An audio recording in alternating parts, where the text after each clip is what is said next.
नमस्कार, ये आकाशवाणी पटना है। अब आप खालिद रशीद से प्रादेशिक समाचार सुनिए।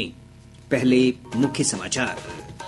केंद्रीय मंत्रिमंडल ने राष्ट्रीय सफाई कर्मचारी आयोग का कार्यकाल 3 वर्ष के लिए बढ़ाया। स्किल इंडिया कार्यक्रम को 2026 तक जारी रखने की दी मंजूरी। उच्चतम न्यायालय ने बीपीएससी की 70वीं संयुक्त प्रारंभिक प्रतियोगिता परीक्षा के पेपर लीक मामले में 51 परीक्षा केंद्रों के सीसीटीवी फुटेज सुरक्षित रखने का निर्देश दिया। कृषि मंत्री मंगल पांडे आज विकसित बिहार के लक्ष्य के लिए औरंगाबाद, बांका और बेगूसराय समेत 9 जिलों के मुखिया से संवाद करेंगे। और तेज पछुआ हवा के प्रभाव से राज्य के विभिन्न भागों में औसत तापमान में कमी। मौसम विभाग का अनुमान 2 दिन के बाद तापमान में बढ़ोतरी होगी। अब समाचार विस्तार से। केंद्रीय मंत्रिमंडल ने राष्ट्रीय सफाई कर्मचारी आयोग के विस्तार को मंजूरी दी है। नई दिल्ली में प्रधानमंत्री नरेंद्र मोदी की अध्यक्षता में आयोजित बैठक में इस प्रस्ताव को स्वीकृति प्रदान की गई। बैठक के बाद केंद्रीय मंत्री अश्विनी वैष्णव ने यह जानकारी देते हुए कहा कि इससे सफाई कर्मचारियों का सामाजिक और आर्थिक विकास होगा। हमारे समाज का एक ये वर्ग ऐसा है जिस वर्ग को सबसे ज्यादा ध्यान देने की जरूरत है और इसीलिए इस पे 3 वर्ष का और एक्सटेंशन दिया गया है। करीब 50 करोड़ का 51 करोड़ खर्चा इस पे आएगा और जो स्ट्रक्चर है chairperson, vice chairperson, members, secretary, joint secretary, जिससे कि वो देश भर में घूम के देश भर में सफाई कर्मचारी से जुड़ी हुई जितनी भी समस्या है उनको हल कर सके। श्री वैष्णव ने बताया कि कैबिनेट ने एक अन्य निर्णय के तहत स्किल इंडिया कार्यक्रम को 2026 तक जारी रखने के लिए 8,800 करोड़ रुपए की राशि की मंजूरी दी है। 2022-23 से 2025-26 तक इस कार्यक्रम के लिए राशि की स्वीकृति प्रदान की गई है। स्किल इंडिया प्रोग्राम को 8,800 करोड़ रुपए नया अप्रूवल मिला है और इसमें बड़ा फोकस लाया गया है कि कन्वर्जेंस पे बहुत ध्यान हो, क्वालिटी पे बहुत ध्यान हो और इस तरह से हो कि जिससे कोऑर्डिनेशन बने विभिन्न सेक्टर्स में। मुख्यमंत्री नीतीश कुमार आज कृषि विभाग के तहत विभिन्न पदों पर चयनित 1007 अभ्यर्थियों को नियुक्ति पत्र प्रदान करेंगे। श्री कुमार पटना स्थित इंदिरा गांधी आयुर्विज्ञान संस्थान में चिकित्सा महाविद्यालय अस्पताल भवन का उद्घाटन भी करेंगे। और ब्यौरा हमारे संवाददाता से। मुख्यमंत्री नीतीश कुमार पटना के ऊर्जा स्टेडियम में आयोजित समारोह में चयनित 54 अनुमंडल कृषि पदाधिकारी और 853 प्रखंड कृषि पदाधिकारियों को नियुक्ति पत्र प्रदान करेंगे। वहीं मुख्यमंत्री पटना के शेखपुरा में प्रदेश के एकमात्र मल्टी सुपर स्पेशलिटी अस्पताल आईजीआईएमएस में 500 बेड के अस्पताल भवन की 2 विंग का भी उद्घाटन करेंगे। इस भवन से मेडिसिन, जनरल सर्जरी, स्त्री और प्रसूति रोग के मरीजों को अत्याधुनिक सुविधाएं मिल सकेंगी। इन दोनों कार्यक्रमों में उप मुख्यमंत्री सम्राट चौधरी और विजय कुमार सिन्हा तथा कृषि मंत्री मंगल पांडे भी शामिल होंगे। आकाशवाणी समाचार के लिए पटना से आशीष रंजन। राज्यसभा सांसद और जदयू के कार्यकारी अध्यक्ष संजय झा ने दरभंगा हवाई अड्डे का नाम कवि कोकिल विद्यापति करने का अनुरोध किया है। श्री झा ने राज्यसभा में शून्यकाल के दौरान केंद्र सरकार से यह मांग की। उन्होंने कहा कि दरभंगा एयरपोर्ट उड़ान योजना के अंतर्गत देश का सबसे सफल एयरपोर्ट है। उन्होंने कहा कि मिथिला के महान कवि विद्यापति का भारतीय साहित्य और भक्ति परंपरा में महत्वपूर्ण स्थान है। गौरतलब है कि मुख्यमंत्री नीतीश कुमार ने वर्ष 2020 में तत्कालीन केंद्रीय उड्डयन मंत्री को पत्र लिखकर भी यह मांग की थी। स्वास्थ्य और कृषि मंत्री मंगल पांडे आज प्रदेश के 9 जिलों के मुखिया से संवाद करेंगे। इस संवाद कार्यक्रम में औरंगाबाद, बांका, बेगूसराय, रोहतास, भागलपुर, भोजपुर, बक्सर, अरवल और लखीसराय के मुखिया शामिल होंगे।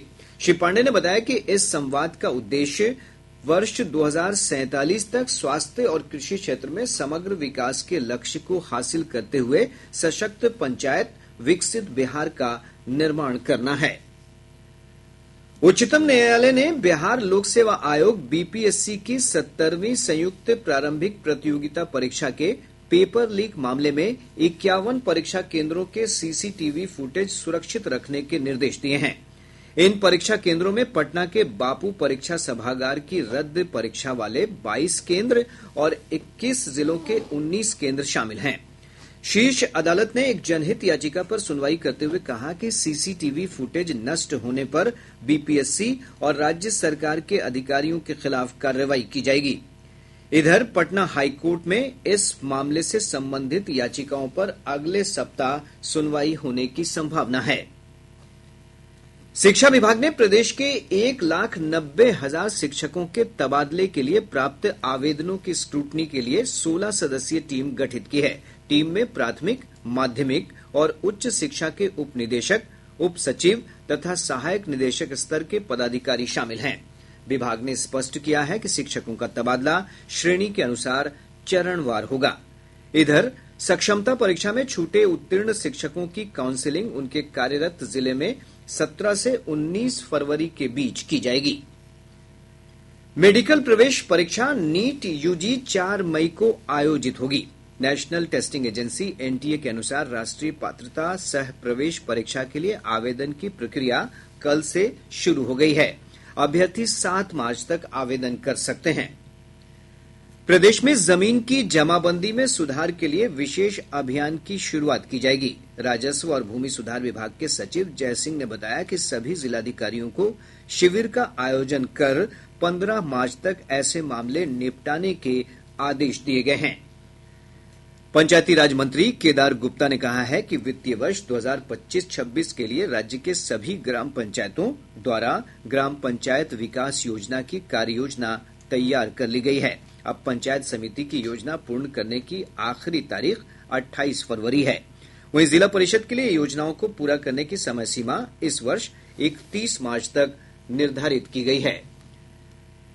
राष्ट्रीय राजधानी दिल्ली में सभी 70 विधानसभा सीटों के लिए वोटों की गिनती जारी है। सबसे पहले पोस्टल बैलेट की गिनती की जा रही है। चुनाव परिणाम की ताजा स्थिति के अनुसार 64 सीटों के रुझान प्राप्त हुए हैं। इनमें भारतीय जनता पार्टी 37 और आम आदमी पार्टी 26 सीटों पर आगे चल रही है। दिल्ली में मुख्य मुकाबला आम आदमी पार्टी और भारतीय जनता पार्टी तथा कांग्रेस के बीच है। प्रादेशिक समाचार आप आकाशवाणी पटना से सुन रहे हैं। ताजा समाचारों के लिए आप हमारे एक्स हैंडल AIR_News_पटना पर जा सकते हैं। तेज पछुआ हवा के प्रभाव से राज्य के औसत तापमान में कमी आई है। रुक रुक कर चल रही तेज हवा के प्रभाव से धूप खिलने के बावजूद ठंड का असर बढ़ गया है। मौसम विज्ञान केंद्र पटना के वैज्ञानिक ने बताया कि अगले 48 घंटों के दौरान न्यूनतम तापमान में कोई खास परिवर्तन नहीं होगा। इसके बाद अगले 2 दिनों में न्यूनतम तापमान में 2 से 3 डिग्री सेल्सियस की बढ़ोतरी की संभावना है। के उपग्रहीय तस्वीरों एवं मॉडल से प्राप्त आंकड़ों के अनुसार अगले 3 दिनों के दौरान राज्य के उत्तरी भाग के जिलों के 1 या 2 स्थानों पर सुबह के समय हल्के से मध्यम स्तर का कोहरा छाए रहने की संभावना है। अगले 48 घंटों के दौरान राज्य के न्यूनतम तापमान में कोई विशेष परिवर्तन की संभावना नहीं है। तत्पश्चात अगले 2 दिनों के दौरान 2 से 3 डिग्री सेल्सियस की क्रमिक वृद्धि होने का पूर्वानुमान है। इधर पिछले 24 घंटों के दौरान 9 डिग्री सेल्सियस न्यूनतम तापमान के साथ रोहतास जिले का डेहरी राज्य का सबसे ठंडा स्थान रहा। राजधानी पटना का न्यूनतम तापमान 13.4 डिग्री सेल्सियस रिकॉर्ड किया गया। और अब खबरें महाकुंभ से।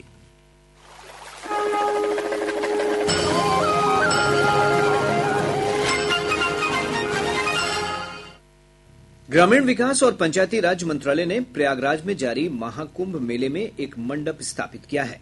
इसमें सरकारी योजनाओं और आवश्यक सुविधाओं से सुसज्जित एक आदर्श गांव के मॉडल को प्रदर्शित किया गया है।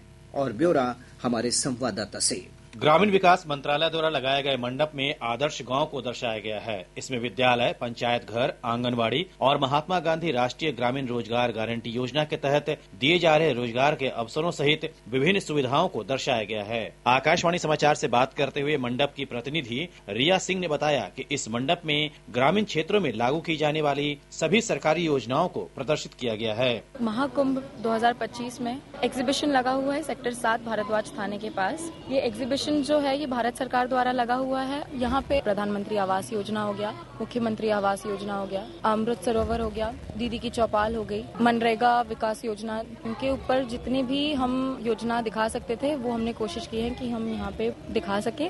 मंडप में आए एक आगंतुक संदीप ने बताया कि यह प्रदर्शनी गांव की वास्तविक संस्कृति को दर्शाती है। एक गांव की जो चीजों व्यवस्थित तरीके से सरकार के द्वारा अपने नए नए जो है योजनाओं के थ्रू जो लागू करा के जो है गांव का डेवलपमेंट किया जा रहा है, उन सारी चीजों को हमने इन छोटी सी जगह में बहुत अच्छे से देख पाया है।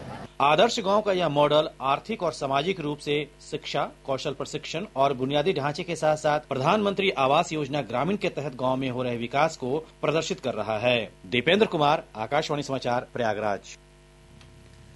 भाजपा के वरिष्ठ नेता और राम जन्मभूमि तीर्थ क्षेत्र ट्रस्ट के न्यासी कामेश्वर चौपाल का अंतिम संस्कार आज सुपौल जिले के मरौना प्रखंड स्थित कमरैल गांव में किया जाएगा।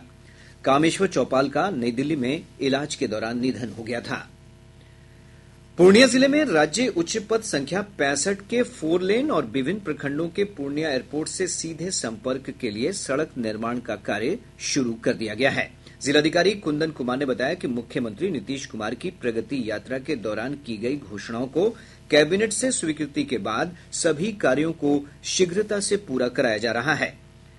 रोहतास पुलिस ने शिवसागर थाना क्षेत्र के टोल प्लाजा के पास वाहन जांच के दौरान अंतर्राज्यीय गिरोह के 5 कुख्यात अपराधियों को गिरफ्तार किया है। गिरफ्तार अपराधियों के पास से लगभग 3 करोड़ रुपए मूल्य के विभिन्न कंपनियों के इलेक्ट्रॉनिक सामान जब्त किए गए हैं। इंटरमीडिएट परीक्षा के दौरान कल विभिन्न जिलों से 14 परीक्षार्थियों को कदाचार के आरोप में निष्कासित कर दिया गया, जबकि 2 फर्जी परीक्षार्थियों को गिरफ्तार किया गया है। उत्तराखंड में आयोजित 38वें राष्ट्रीय खेलों में बिहार के खिलाड़ियों का शानदार प्रदर्शन जारी है। 11वें दिन लॉन बॉल के पुरुष एकल स्पर्धा में चंदन कुमार का कांस्य पदक तय हो गया है। चंदन आज रजत और स्वर्ण पदक के लिए खेलेंगे। वहीं लॉन बॉल की महिला ट्रिपल स्पर्धा में बिहार की खुशबू कुमारी, निखत खातून और पायल प्रीति की तिकड़ी ने मणिपुर की टीम को 18-15 से हराकर कांस्य पदक सुनिश्चित कर लिया है। महिलाओं की ट्रिपल प्रतियोगिता में आज सेमीफाइनल में बिहार का मुकाबला दिल्ली से होगा। बिहार की उम्मीदें एथलेटिक्स, तलवारबाजी, कुश्ती और मॉडल पेंटाथलॉन पर भी टिकी हैं। अब पटना से प्रकाशित प्रमुख समाचार पत्रों की सुर्खियां। आज के सभी समाचार पत्रों ने अलग अलग खबरों को प्रमुखता से प्रकाशित किया है। हिन्दुस्तान की सुर्खी है नए आयकर विधेयक को कैबिनेट से मिली मंजूरी। अखबार लिखता है कौशल विकास के लिए 8,800 करोड़ रुपए जारी। दैनिक जागरण ने आरबीआई की रिपोर्ट को प्रमुखता से प्रकाशित करते हुए लिखा है घटेगा ब्याज, कम होगी ईएमआई। समिति ने 5 साल बाद रेपो रेट में 0.25% की कटौती की। प्रभात खबर ने मुख्यमंत्री नीतीश कुमार की प्रगति यात्रा से जुड़ी खबर को लीड बनाते हुए लिखा है मुख्यमंत्री ने जमुई जिले को दी 890 करोड़ रुपए से अधिक की सौगात। दैनिक भास्कर की विशेष खबर है इसरो ने सैटेलाइट से बिहार में खोजी 4,500 आर्द्र भूमि, 1,000 का सत्यापन। राष्ट्रीय सहारा और आज अखबार समेत सभी समाचार पत्रों ने दिल्ली विधानसभा चुनाव की मतगणना से जुड़ी खबर को प्रमुखता से प्रकाशित किया है। और अब अंत में मुख्य समाचार एक बार फिर। केंद्रीय मंत्रिमंडल ने राष्ट्रीय सफाई कर्मचारी आयोग का कार्यकाल 3 वर्ष के लिए बढ़ाया। स्किल इंडिया कार्यक्रम को 2026 तक जारी रखने की दी मंजूरी। उच्चतम न्यायालय ने बीपीएससी की 70वीं संयुक्त प्रारंभिक प्रतियोगिता परीक्षा के पेपर लीक मामले में 51 परीक्षा केंद्रों के सीसीटीवी फुटेज सुरक्षित रखने का निर्देश दिया। कृषि मंत्री मंगल पांडेय आज विकसित बिहार के लक्ष्य के लिए औरंगाबाद, बांका और बेगूसराय समेत 9 जिलों के मुखिया से संवाद करेंगे। और तेज पछुआ हवा के प्रभाव से राज्य के विभिन्न भागों में औसत तापमान में कमी। मौसम विभाग का पूर्वानुमान 2 दिन के बाद तापमान में होगी बढ़ोतरी। इसके साथ ही आकाशवाणी पटना से प्रसारित प्रादेशिक समाचार का ये अंक समाप्त हुआ। आकाशवाणी पटना से अगला समाचार बुलेटिन दोपहर बाद 3:10 पर प्रसारित किया जाएगा।